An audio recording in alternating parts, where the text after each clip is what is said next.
हारून साहब, चाइना जो super dam तामीर करने जा रहा है, जिसके बारे में कहा जा रहा है उसे मुकम्मल किया जाएगा आइंदा 5 सालों के अंदर अंदर, तो क्या हम समझ लें कि चाइना और भारत के बीच पानी के मामले पर टकराव होने जा रहा है? इस खौफ की वजह क्या है? भारत क्यों खौफजदा है? नहीं, वो टकराव का इनफैक्ट आगाज हो चुका है। वो खबरें हाईलाइट अब हुई हैं। चीनी जो हैं वो बहुत देर पर मनसूबाबंदी करते हैं। उनके शुमाली इलाकों को करके जनूबी इलाकों में बहुत पानी है। दुनिया में मीठा पानी बहुत कम है, उसमें सबसे ज़्यादा चीन में है। 10 दरिया चीन से निकलते हैं, यानी हमारे 2 दरिया भी वहीं से आते हैं, सिंध भी और सतलुज भी। इसी तरह कुछ दरिया हैं जो वहाँ से इंडिया में दाखिल होते हैं, कुछ नेपाल तक जाते हैं, कुछ बांग्लादेश तक जाते हैं, हत्ता के वियतनाम तक भी जाते हैं। ये चूँकि हाइट पे वाक़ है और दरिया वहाँ से, ये हर इलाके की एक मुनफरद सूरत हाल है। तो चीन की एक मुनफरद वो दरिया वहाँ, यही ब्रह्मपुत्र जो मशहूर दरिया है, जो जिसका जिक्र हम बांग्लादेश के हवाले से सुनते हैं और इंडिया के हवाले से सुनते हैं, वो वहाँ उसे दरिया यरलांग कहा जाता है। ज़रा लंबा नाम है, मगर उसका पहला हिस्सा जो है वो दरिया यरलांग है जी। और ये कोई 2002 से इन इलाकों से पानी ले जाया जा रहा है शुमाली इलाकों में, और इसमें हर साल कोई 38 से 48 बिलियन डॉलर वो खर्च करते हैं। कुल ये 630 बिलियन डॉलर का मंसूबा है। अब यहाँ वो एक सुपर डैम तामीर करना चाहते हैं, डैम नहीं सुपर डैम। जिस तरह हम गवादर की बंदरगाह के बारे में कहते हैं, ये कैलिफोर्निया की बंदरगाह से जो दुनिया में सबसे बड़ी है, इसका स्कोप उससे 3 गुना ज्यादा है। इसी तरह दुनिया में इस वक्त जो सबसे बड़ा डैम है, जिसका तलफ़्फ़ुज़ मेरे जहन में नहीं है, नाम याद नहीं रहा, वो उससे 3 गुना ज्यादा ये बिजली पैदा करेगा। 3 गुना बिजली पैदा करेगा, तो जाहिर है 3 गॉर्जेस डैम है, जिससे 3 जो डैम चीन बना रहा है जी, डैम बना है। अच्छा, अब उसकी अहमियत इंडिया के लिए क्या है? इंडिया के लिए उसकी अहमियत यह है कि इंडिया जो है उसका 29% पानी दरिया ब्रह्मपुत्र से हासिल होता है। ऐसा ही है। और 40% जो पन बिजली है, तो पानी से पैदा होने वाली बिजली है, वो उससे हासिल होती है। और वो खौफजदा हैं, इंडिया उस पर सख्त रिएक्शन नहीं दे रहा। वो ये समझ रहे हैं कि वो जो अमेरिका की गोद में जाके बैठ गए, उसकी प्राइस अदा करनी है ना। और चीनी ये समझते हैं कि हमारे खिलाफ ये इस्तेमाल होंगे। पाकिस्तान को धमकियां नहीं दे रहे थे सिर्फ, आप कहते हैं ना पाकिस्तान, आपने ठीक कहा कि पाकिस्तान को धमकियां देते हैं, पाकिस्तान का पानी रोका भी, मिसयूज भी किया, हमारी उसमें गलती भी है, हमने डैम नहीं बनाए। वो मशरकी पंजाब में भी ये प्रॉब्लम है कि वहां से पानी वो ले गए राजस्थान तक और दूसरी रियासतों तक, बीकानेर तक ले गए, मगर ये कि वो जाहिर है वो अब उस पर एहतजाज हो रहा है। तो जो कुछ कोई बोता है, जैसे मैंने पहले कहा, वो उसे काटना होता है।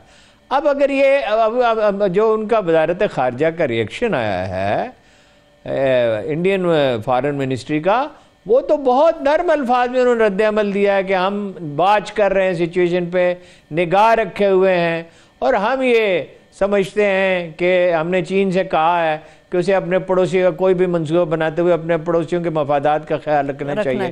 ख्याल तो ज़रूर रखना चाहिए, जब दोस्ती हो तो तभी ख्याल रखा जाता है, या कम से कम दुश्मनी ना हो।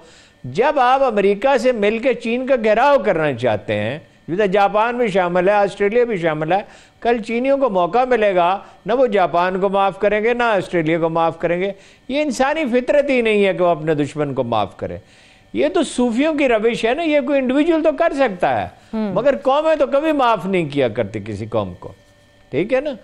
तो ये उनके लिए एक बड़ा थ्रेट है, उनकी बिजली की पैदावार के लिए भी और पानी के लिए भी।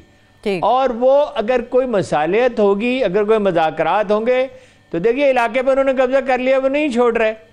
अच्छा, पानी की तकसीम का कोई मुआहदा उनके दरमियान मौजूद नहीं है। जो अंडरस्टैंडिंग हुई थी 1917 में वो ख़त्म हो गई, बाकायदा कोई मुआहदा मौजूद नहीं है। इसलिए ये इंडिया के लिए एक बड़ा ख़तरा है। और इंडिया जिस जुनून में मुब्तला है, जब तक वो उस पर नजरसानी नहीं करेगा, ठीक है, तो जाहिर है उसके लिए प्रॉब्लम्स पैदा होते रहेंगे। अंदर भी पैदा हो रहे हैं, कल मैंने उसकी तफसील आपसे अर्ज की थी, और बाहर से भी पैदा हो रहे हैं। ठीक है, लेकिन हारून साहब, ईरान उसके हाथ से निकल गया इंडिया के, अफगानिस्तान उसके हाथ से निकल जाएगा, और एक दिन अरब भी निकल जाएंगे। ये मुगालता है उनका कि अरब उनका साथ देंगे। अरब अवाम की मजमूई राय जब बरूए कार आएगी, मजमूई उमंगें बरूए कार आएंगी, और एक दिन आएंगी, हमेशा तो बादशाहत रहने वाली चीज नहीं है, तो वो भी उनके हाथ से। इंडिया बहुत खसारे का सौदा कर रहा है। वो जो दूर अंदेशी गांधी में थी, नेहरू में भी थी, वो कोई ऐसे मिसाली लीडर नहीं थे, हमेशा सच बोलने वाले, बड़े पाक दामन और बड़े सदाकत शार, लेकिन दूर अंदेश लोग थे। वो समझते थे कि इंडिया बहुत सी कौमों का मजमुआ, यहाँ मुसलमान रहते हैं जो जिनकी हिंदुओं के साथ कोई चीज़ मुश्तरक नहीं है, सिख हैं जिनका कल्चर बिल्कुल ही जुदा है, या बुद्ध हैं, या बेशुमार दूसरी जुबानें, केरला के लोग बिल्कुल ही एक अलग जुबान बोलते हैं, उधर मलयालम बोली जाती है। वो ये लोग समझते हैं कि ये हिंदू वोटर है और ये बस्ती इंडिया है, यूपी सीपी वगैरह, और इसकी बुनियाद पर तादेर वो इंडिया को मुत्तहिद रख सकेंगे और ताकतवर बना सकेंगे। नफरत की आगाज में बड़ी कुव्वत होती है। देखिए, हिटलर ने तो कितने मुल्क फतह कर लिए थे, नेपोलियन ने कितने कर लिए थे, मगर फिर उसका अंजाम क्या होता है। ठीक। लेकिन हारून साहब, भारत अपने आप को बचाने के लिए, इस डैम के मनफी असरात से अपने आप को बचाने के लिए जो भारत क्लेम करता है, आपको लगता है कि क्या जवाब के तौर पे, फौरी तौर पे वो भी ब्रह्मपुत्रा के ऊपर एक डैम तामीर करेंगे? ऐसा मुमकिन हो सकेगा? नहीं, वो तो अपने इलाके में करेंगे ना, वो नुकसान कम करने के लिए करेंगे। ठीक है, उसका तो उन्हें हक है कि ब्रह्मपुत्रा पे वो एक है, लेकिन उनके एक इत्तेफाक से उस आदमी का नाम भी ब्राह्मा है जी। एक उनका टॉप स्कॉलर है, उसने कहा कि भारत को खतरा था पहाड़ों से, भारत को खतरा था, प्रोफेसर ब्राह्मा, खतरा था पहाड़ों से, अपने समंदरों से खतरा था, अब उसे ज़मीन से भी खतरा था, अब उसे पानी से भी खतरा लाक है। यानी वहाँ जो दाना लोग हैं, उनके सूझबूझ रखने वाले लोग हैं, वो ये कह रहे हैं ना कि ये ख़तरनाक सूरत हाल है। इसी अंदाज़े फ़िक्र ने मशरक़ी पंजाब का मसला पैदा किया है ना। अब सिखों का अगर आप उनसे तनाई में मिले, मैं मिलता रहता हूँ मुख्तलिफ़ मौक़े पर, जो बाहर से लोग आते हैं, यहाँ उनकी इबादत गाहें हैं, या दूसरे कुछ लोग जो हैं उनसे, तो वो कहते हैं हमारे बुज़ुर्गों ने गलती की, उन्हें कायदे की बात मान लेनी चाहिए थी। देखिए, यही तो तजादात होते हैं। कश्मीर उन्हें कितना महंगा पड़ रहा है, किसी को अंदाज़ा है? 7-8 लाख फौज की ऑपरेशनल कास्ट क्या होती है, और वो इस काबिल ही नहीं रहे कि पाकिस्तान पे हमला कर सके, फौज तो उनकी वहाँ एंगेज है। इसी तरह अगर मशरक़ी पंजाब में मसला पैदा हो जाता है और इलाकों में हो जाता है, तो क्या करेगी? 1 करोड़ फौज तो नहीं बना सकते वो। ठीक है।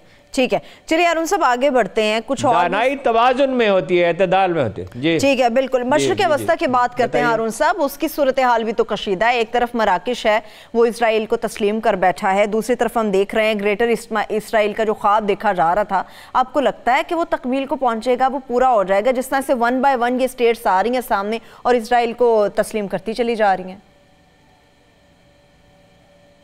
अब तो वक्त कम रह गया, कितने टाइम है, थोड़ी सी बात इस पर। मेरे पास अभी वक्त है, मौजूद है हारून साहब, आप बात कीजिए। अच्छा, ठीक है, इस पर पूरी बात करते हैं। देखिए, गुजारिश ये है कि ग्रेटर मिडल ईस्ट, फिलहाल अमेरिका के जहन में जो मंसूबा है ना, वो ग्रेटर मिडल ईस्ट का, उसमें सब रुकावटें उन्होंने दूर कर ली। कुछ ये खुफिया ताल्लुकात तो देखिए हमेशा से उनके थे, बहरीन में एक तजारती अदारे के नाम पर थे, और इसी तरह बाकी अरब ममालिक में भी थे, और बरसों से हम उसकी खबरें सुन रहे थे। अब वो बाकायदा उसे तस्लीम कर रहे हैं। सबसे पहले मिस्र ने तस्लीम किया था और अनवर सदात ने किया था, सब जानते हैं उसका अंजाम क्या हुआ था, इसलिए कि मिस्र में किसी न किसी तरह की जमहूरियत रही है, बाकी जगह में बादशाह था। अब पहले तो देखिए, इसराइल कोई एक हिस्सा है उसका, अमेरिका का, उससे अलग कोई वजूद नहीं रखता, सवाए इसके कि यहाँ एक ख़ास मजहबी वो अकीदा रखने वाली आबादी है। दरअसल वो अमेरिका ही का हिस्सा है, उसकी आउटपोस्ट जिसे कहते हैं, उसकी एक चौकी है जो उसकी हुदूद से बाहर है। $4 बिलियन सालाना वो उन्हें एड देते हैं, मदद, कर्ज नहीं, डोनेशन। ये कितनी बनती है? 80 लाख की आबादी है, उसमें भी अरब शामिल हैं, तो 80 लाख है, तो ये $500 सालाना हर शहरी के लिए, बच्चे के लिए, बूढ़े के लिए अमेरिका देता है।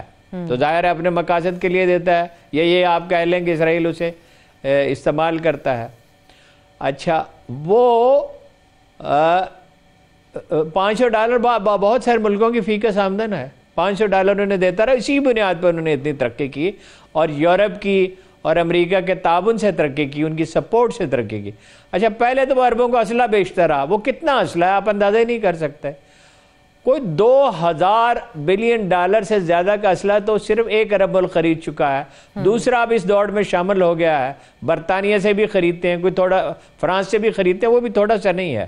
ठीक, हालत यह है कि फौज तो किसी मुल्क की आई नहीं, अव्वल तो आबादी इतनी नहीं है, और अगर है तो मिजाज ही वो नहीं है। वो मिजाज क्यों नहीं है, मैं आपसे अर्ज करता हूँ। वो रसूल सल्लल्लाहु अलैहि वसल्लम लोग हदीस को लाइटली लेते हैं, उस पर उतना गौर नहीं करते। हालांकि अल्लाह के रसूल का जो फरमान है वो किसी स्कॉलर का फरमान महज नहीं है, वो अल्लाह के आखिरी पैगंबर थे बेशक, और उन्होंने इरशाद किया था कि हुआ मोती व अनल कासिम, देने वाला अल्लाह ताला है, बांटने वाला मैं हूँ। जो बात उन्होंने कह दी वो हरफ आखिर है, सवाए कुरान मजीद के, वो तो अल्लाह का कलाम है।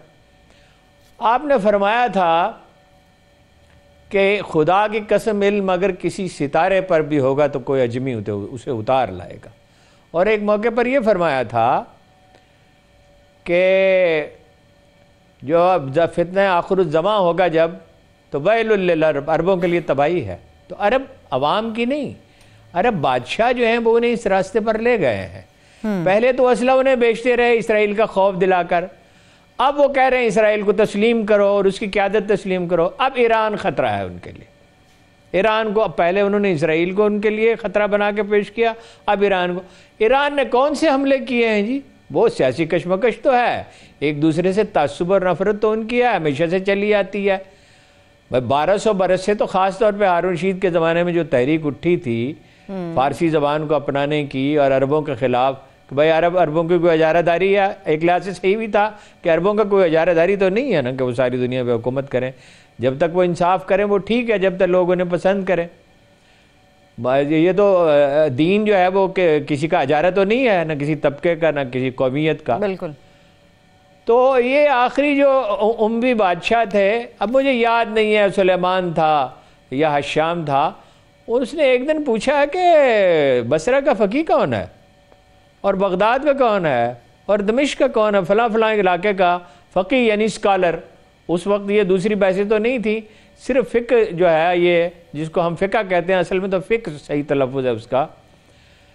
तो उसने कहा वो फलां है, फलां जगह, मिसाल के तौर पे इमाम अबू हनीफ़ा हैं, फलां जगह फलां साहब हैं, फलां जगह फलां साहब है, फलां जगह। तो उसने पूछा अरबी है या अजमी है? उसके ज़हन में ज़ाहिर यही हदीस होगी। उसने कहा अजमी है। उसने कहा आज़ाद है, ग़ुलाम है? उन्होंने कहा आज़ाद करदा ग़ुलाम है, यानी आज़ाद तो थे मगर पहले ग़ुलाम थे। इमाम अबू हनीफ़ा के अजदाद का ताल्लुक तो इस खित्ते से था ना जिसे अब पाकिस्तान कहा जाता है, जत जिसे कहते हैं, जाट जत कहा जाता था। वक्त हारून साहब मेरे पास बिल्कुल खत्म हो गया। वो अच्छा उन्होंने, अच्छा मैं बस बात को ख़त्म करता हूँ जी। अब देखिए उसने कहा खुदा की कसम इल्म तो अजमी ले गए, तो अरब जो हैं वो इस ऐसी हालत को पहुंच चुके हैं कि वहां इस्तेहकाम और करार नहीं रहेगा।